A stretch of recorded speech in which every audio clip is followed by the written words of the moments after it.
மழை காலத்தில் துணி காய போடலை காய மாட்டேங்குதுன்னு நினைக்கிறீங்களா? குக்கரை இப்படி கூட மழை நேரத்தில் துணி காய வைக்க பயன்படுத்தலாம். அது எப்படின்னு வீடியோவில் பார்க்கலாம். அது கூடவே மழைக்காலத்துக்கு தேவையான ரொம்ப யூஸ்ஃபுல்லான நிறைய டிப்ஸ் சொல்லியிருக்கேன். எல்லாமே உங்களோட காசையும் நேரத்தையும் ரொம்பவே மிச்சம் பண்ணி தரும்.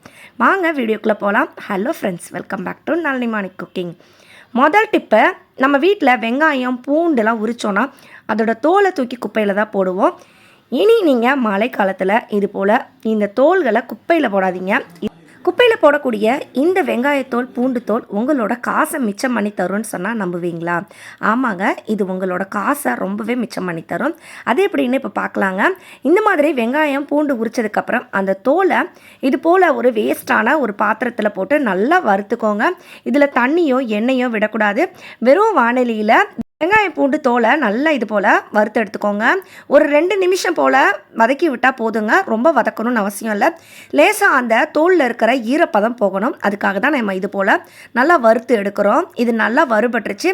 நம்ம வீட்டில் இந்த மாதிரி மண் சட்டி இல்லைன்னா வேஸ்ட்டான ஸ்டீல் பாத்திரம் வச்சுருப்போம். அதில் இந்த வெங்காயம் பூண்டு தோலை போட்டுக்கோங்க. இந்த வெங்காயம் பூண்டு தோல் நீங்கள் அன்னன்னைக்கு அப்பப்போ கலெக்ட் பண்ணலாம். இல்லைனா மொத்தமாக இது போல் கலெக்ட் பண்ணிவிட்டு லேசாக வறுத்துட்டு ஒரு டப்பாவில் கூட நீங்கள் ஸ்டோர் பண்ணி வச்சுக்கலாங்க.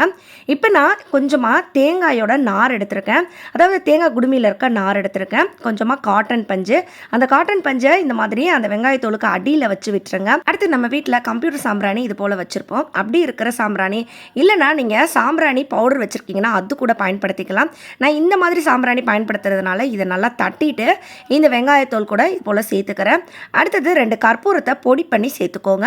இப்போ இதை நம்ம பற்ற வச்சு விட்டுறலாம். இதிலிருந்து வரக்கூடிய அந்த புகை நல்லாவே கொசுக்களை விரட்டுங்க. புகையிலேருந்து வரக்கூடிய வெங்காயம் பூண்டு தோலோட அந்த ஸ்மெல்லு கொசுக்களுக்கு சுத்தமாக ஒத்துக்காது. இதனால நம்ம வீட்டுக்குள்ளே கொசு தொல்லை இல்லாமல் இருக்கலாம். கொசு தொல்லை இல்லாமல் இருந்தோன்னா கொசுவினால் வரக்கூடிய பலவித நோய்கள்லேருந்து தப்பிக்கலாங்க. இதனால நம்மளோட காசு மிச்சமாகும். இந்த மாதிரி கொசு விரட்டுறதுக்கு சாயந்தர நேரத்தில் ஒரு புகை போட்டுக்கோங்க. குழந்தைங்க எதுவும் கிட்ட வராமல் பார்த்துக்கோங்க. இந்த மாதிரி ஓட்டை போட்ட வடிகட்டி அதில் கவிழ்த்து வச்சிட்டிங்கன்னா நீங்கள் ஃபேன் போட்டுக்கலாம். அந்த பொருட்கள் எதுவும் வெளியே பறக்காமலும் இருக்கும். இந்த மாதிரி இயற்கையான முறையில் கொசுவை விரட்டி பாருங்கள். இந்த வீடியோ உங்களுக்கு பிடிச்சிருந்ததுன்னா வீடியோக்கு ஒரு லைக் கொடுங்க. அடுத்த டிப்பு, மழை காலத்தில் குப்பை பேஸ்கெட்லேருந்து ஒரு பேட் ஸ்மெல் வருங்க. அது மட்டும் இல்லை, குப்பையிலேருந்து ஒரு மாதிரி தண்ணியாக வடிஞ்சு அந்த குப்பை பேஸ்கெட்டே நமக்கு ஈரமாகும். இதை தவிர்க்கிறதுக்கு குப்பை பேஸ்கெட்டில் நீங்கள் கவர் போடுறதுக்கு முன்னாடி இது போல் நியூஸ் பேப்பர் வச்சுட்டு கொஞ்சமாக முகத்துக்கு பூசுகிற பவுடரையும் தூவி விட்டீங்கன்னா இதிலிருந்து வரக்கூடிய அந்த பேட் ஸ்மெல்லும் வராது. இந்த குப்பையெல்லாம் போட்டதுக்கப்புறம் அடியில் தண்ணியும் நமக்கு லீக் ஆகாது. இந்த மாதிரி நீங்கள் குப்பை கவர் போடுறதுக்கு முன்னாடி செஞ்சு பாருங்கள். இதனால நம்ம குப்பை வைக்கிற இடத்துல கொசுக்கள் மொய்க்காமலும் இருக்கும். அடுத்தது, மழை காலத்தில் அதிகமாக நிறைய பேருக்கு தலைவலி உடல் வலிலாம் வருங்க. அப்படி நமக்கு வராமல் இருக்கிறதுக்கும் அப்படி தலைவலி உடல் வலிலாம் வந்தால் இந்த ரெமடியை ட்ரை பண்ணுங்கள். ரொம்ப சூப்பராக எஃபெக்டிவாக இருக்கும். 1 டம்ளர் தண்ணியை ஒரு பாத்திரத்தில் ஊற்றிக்கோங்க. இது கூட சின்ன துண்டு அளவு இஞ்சியை நல்லா துருவிட்டு சேர்த்துக்கோங்க. இது கூடவே ஒரு 3 ஸ்பூன் அளவுக்கு சர்க்கரை சேர்த்துக்கோங்க. அப்படி இல்லைன்னா நீங்கள் நாட்டு சர்க்கரை கூட பயன்படுத்திக்கலாம். இது கூட ஒரு சின்ன துண்டு பட்டை, 2 கிராம்பு, 4 மிளகு, 4 ஏலக்காய் இதையும் அப்படியே சேர்த்துக்கோங்க. தட்டிலாம் சேர்க்கக்கூடாது, முழுசாகவே சேர்த்துக்கோங்க. இப்போ இந்த தண்ணி நல்லா கொதிக்கணுங்க. நல்லா ஒரு கொதி 2 கொதி விட்டுருங்க. நல்லா 2 கொதி கொதிச்சதுக்கப்புறம் ஒரு 3 ஸ்பூன் அளவுக்கு டீ பவுடர் சேர்த்துக்கிறேன். நீங்கள் எந்த பிராண்ட் யூஸ் பண்ணுவீங்களோ அதை சேர்த்துக்கோங்க. இப்போ டீ தூள் நல்லா கொதித்து டீயோட டிகாஷன் நல்லா இறங்கி வரும். இந்த ஸ்டேஜில் 2 டம்ளர் பால் சேர்த்துக்கிறேன். 1 டம்ளர் தண்ணிக்கு நான் 2 டம்ளர் பால் வச்சுருக்கேன். இப்போ இது நல்லா கொதித்து இந்த மாதிரி வரும்போது 4-5 போல் புதினா இலைகளையும் சேர்த்துக்கோங்க. புதினா இலைகளை இப்படி முழுசாக சேர்க்கும் போது இந்த இலைகளோட வாசனை அப்படியே அந்த டீயில் இருக்குங்க. நம்ம போட்டிருக்க எல்லா பொருட்களுமே இயற்கையான வலி நிவாரணி. இந்த மாதிரி நீங்கள் டீ போட்டு குடிச்சு பாருங்கள். தலைவலி உடல் வலி எல்லாமே பறந்து போகும். உடல் அசதி சளி ஜுரம்னு எதுவாக இருந்தாலும் இது போல் டீ குடிச்சு பாருங்கள். அவ்வளோ புத்துணர்வாக நல்லா ரிலீஃபாக இருக்குங்க. அடுத்த டிப்பு, மழை நேரத்தில் அடிக்கடி கரண்ட் கட் ஆகும். இந்த மாதிரி டைமில் நம்ம வீட்டில் மெழுகுவர்த்தி ஏற்றி வைப்போம். மெழுகுவர்த்தியை நம்ம அங்கங்கே ஏற்றி வைக்கும்போது அந்த மெழுகெல்லாம் வடிஞ்சு அந்த இடமே பார்க்குறதுக்கு அசிங்கமாக போயிடும். இந்த மாதிரி மெழுகுவர்த்தியை நீங்கள் ஏற்றுறதுக்கு பதிலாக இது போல் நம்ம வீட்டில் தேங்காய் சிரட்டை இருந்தால் அதுக்குள்ளே மெழுகுவர்த்தியை ஏற்றி வைங்க. ஒரு இடத்துலேருந்து இன்னொரு இடத்துக்கு மெழுகுவர்த்தியை எடுத்துகிட்டு போகிறதுக்கும் ஈஸியாக இருக்கும். நம்ம கையில் சுடாமலும் இருக்கும். இது போல் தேங்காய் சிரட்டை ஆடிக்கிட்டே இருக்கும். இதை தவிர்க்கிறதுக்கு இந்த மாதிரி ஒரு கப்பையோ பவுலையோ வச்சுட்டிங்கன்னா இன்னுமே ஈஸியாக இருக்கும். தேங்காய் சிரட்டையை இது போல் கேண்டில் ஹோல்டராகவும் நம்ம பயன்படுத்தலாங்க. ட்ரை பண்ணி பாருங்கள். அடுத்த டிப்பு, நம்ம வீட்டில் இந்த மாதிரி கூடை வச்சுருக்கீங்கன்னா இது போல் பயன்படுத்துங்க. நிறைய பேர் வீட்டில் இந்த மாதிரி கூடை வச்சுருப்போம். இந்த கூடை பழசாயிடுச்சுனாலும் இல்லை, இந்த மாதிரி கூடையை நம்ம இப்படி கூட டெய்லி லைஃப்பில் யூஸ் பண்ணிக்கலாம். இப்போ இந்த போல் ஓட்டை இருக்கிற நான் ஒரு கூடை எடுத்திருக்கேன். இந்த மாதிரி இருக்கிற உள்ளன் நூல் எடுத்துக்கோங்க. அப்படி இல்லைனா நல்லா சணல் போடுற கயிறு இருந்தாலும் எடுத்துக்கலாம். இந்த கூடையோட ஓரப்பகுதி, அதாவது அந்த ஓட்டை பகுதியில் நான் இந்த மாதிரி சின்ன சின்ன துண்டுகளாக நூல் எடுத்து கட்டி விடுறேன். இது நல்லா கலண்டு வராமல் இருக்க மாதிரி நல்லா 2 முடிச்சு போட்டு எடுத்துக்கோங்க. எக்ஸ்ட்ரா இருக்கிற அந்த நூலை நம்ம கட் பண்ணி எடுத்துக்கலாம்.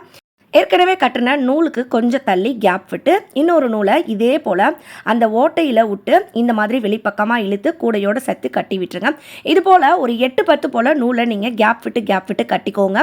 எந்த இடத்துலலாம் நம்ம நூல் கட்டியிருக்கோமோ அந்த இடத்துல இந்த மாதிரி துணி காய போடுற கிளிப்பை மாட்டி விட்டுருங்க.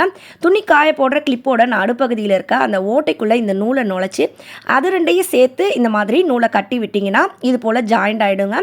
இப்போ நமக்கு இந்த நூல், இந்த கிளிப்பு எல்லாத்தையும் இந்த கூடையில் கட்டி விட்டாச்சு. பாருங்கள், இந்த மாதிரி கேப் விட்டு நான் அந்த நூலை செட் பண்ணிவிட்டு அந்த கிளிப்பையும் மாட்டி விட்டுருக்கேன். இப்போ நீளமாக இருக்கிற இன்னும் 2 நூல் எடுத்துக்கோங்க. இந்த கூடையை அப்படியே கவிழ்த்து வச்சுக்கோங்க. எடுத்த நூலை இந்த கூடையோட அடிப்பகுதியில் இருக்க ஓட்டைக்குள்ளே இது போல் நுழைச்சி விட்டுருங்க. நுழைச்சிட்டு உள்பக்கமாக இழுத்து எடுத்துக்கோங்க. இழுத்து எடுத்த அந்த நூலோட ஒரு முனையை நல்லா மறுபடியும் கொஞ்சம் தள்ளி இருக்கிற அந்த கூடையோட ஓட்டைக்குள்ளே உள்ளே விட்டு வெளிப்பக்கமாக இழுத்து எடுத்துக்கோங்க. இப்போ நீங்கள் பார்த்தீங்கன்னா உங்களுக்கு புரியும். அந்த நூலை நான் உள்பக்கமாக விட்டுட்டு வெளிப்பக்கமாக இழுத்து எடுத்திருக்கேன். இதே போல் இன்னொரு நூலையும் உள்பக்கமாக விட்டுட்டு வெளிப்பக்கமாக இழுத்து இந்த மாதிரி எடுத்து வச்சுக்கோங்க. இப்போ இந்த 2 நூலையும் சேர்த்து நல்லா முடிச்சு போட்டு எடுத்துட்டிங்கன்னா சூப்பரான ஒரு ஆர்கனைசர் ரெடிங்க. பொதுவாக மழை காலத்தில் இந்த ஆர்கனைசர் தேவைப்படும். இது நீங்கள் செஞ்சு வச்சிட்டிங்கன்னா மழை காலத்தில் யூஸ் பண்ணிவிட்டு மீதி நேரம் இந்த நூலை நம்ம கட் பண்ணிவிட்டு எப்பயும் போல் இந்த கூடையை பயன்படுத்திக்கலாம். இது எதுக்காகனா துணிகள் காய போடுறதுக்கு தாங்க இதை ரெடி பண்ணியிருக்கோம். இது ஆன்லைனில் 1000 1500ன்னு விற்குதுங்க. இது நம்ம சுலபமாக நம்ம வீட்டில் இருக்க ஒரு கூடை பயன்படுத்தி ரெடி பண்ணிக்கலாம். இந்த மாதிரி அந்த கூடையில் இருக்க கிளிப்பில் காய வைக்க வேண்டிய துணிகளை மாட்டி விட்டுடலாம். டிஷர்ட்டு, குழந்தைங்களோட இன்னர்ஸ்னு எல்லாத்தையும் இதில் தொங்க விடலாங்க.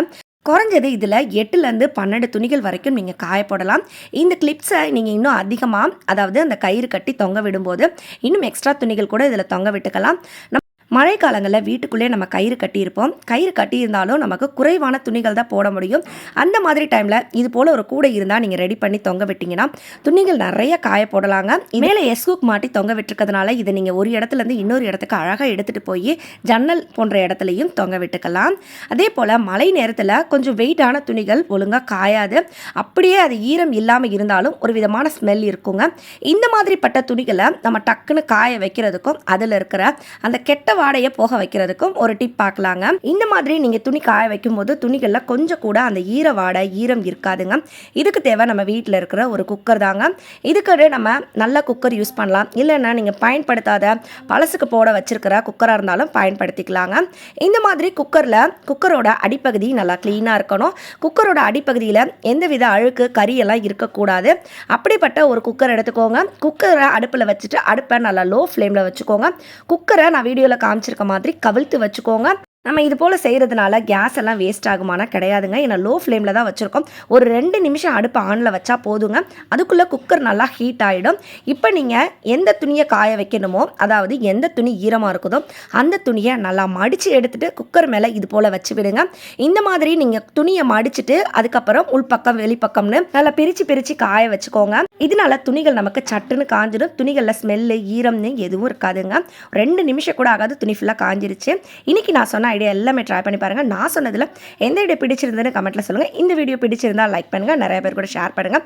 இதுவரை நீங்கள் நம்ம சேனலை சப்ஸ்கிரைப் பண்ணலன்னா சப்ஸ்கிரைப் பண்ணிக்கோங்க. நான் மறுபடியும் உங்களை அடுத்து ஒரு சூப்பரான வீடியோவில் சந்திக்கிறேன். அது வரைக்கும் பாய் ஃப்ரெண்ட்ஸ். தேங்க்ஸ் ஃபார் வாட்சிங்.